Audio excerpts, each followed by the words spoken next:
Today we're reviewing Rudolf Steiner's book, The Foundations of Human Experience. And the first thing to note is calling it a book is perhaps overstating it.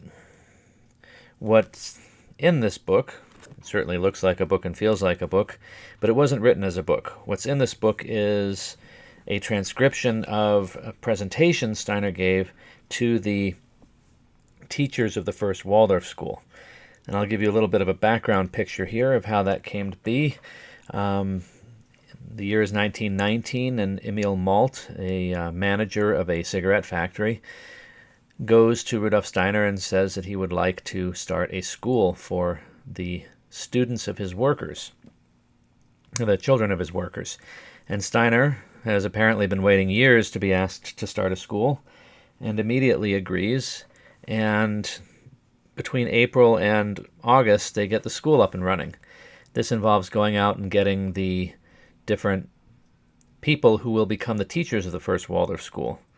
And almost none of them have any teaching experience, so they need a crash course training for how to be teachers in this new school that Rudolf Steiner is opening. And that initial crash course training, it was about 2 weeks long and had 3 sessions each day. The morning had a presentation.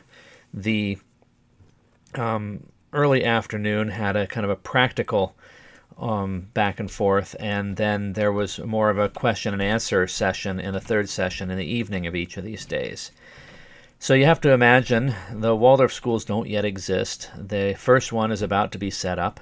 It's worth noting also that the first school was always imagined as a model school for how Steiner thought education really ought to be done. And so in this training for the model school, the presentation Steiner gave to the teachers on the concept of teaching, these presentations are contained in this book, The Foundations of Human Experience. The book is divided into 14 chapters or 14 presentations from the 14 different days. And this edition here from Steinerbooks is very nicely annotated, very thoroughly annotated with several dozen pages of notes.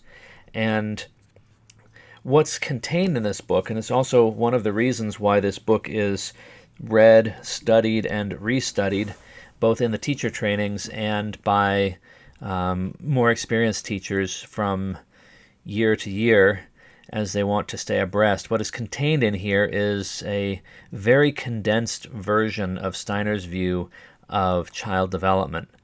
It's a very complicated view of child development. To give you but one example, when Steiner talks about the forces of will in the human being, that is the drives, to translate a bit, but one has to be careful because we're not talking about drives in the Freudian sense, but the drives, the impulses that stand behind all of our motion and action in the world.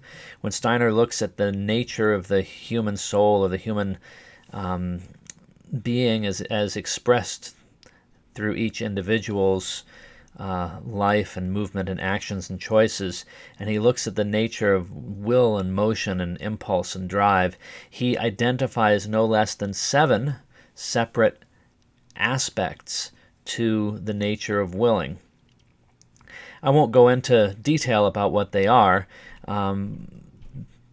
Suffice it to say, though, that it's not just an abstract schema in the sense that 7's a nice number and let's just come up with some words and we'll make a list of 7. Rather, the 7 are carefully thought through, carefully presented, and it's the type of thing you can think about for years, and that's just a few pages in the middle of one of these 14 lectures.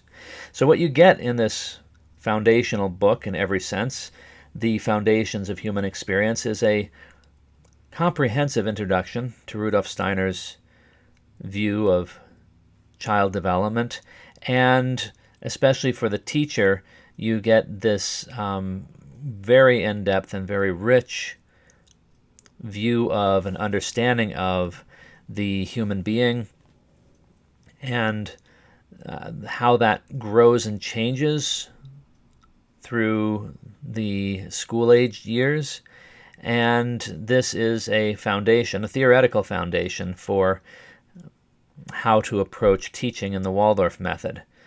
Now, I should also point out that it is not very practical. You get no real example lesson plans, or there's not a fully sketched out curriculum down to the smallest detail. It's much more of a theoretical orientation.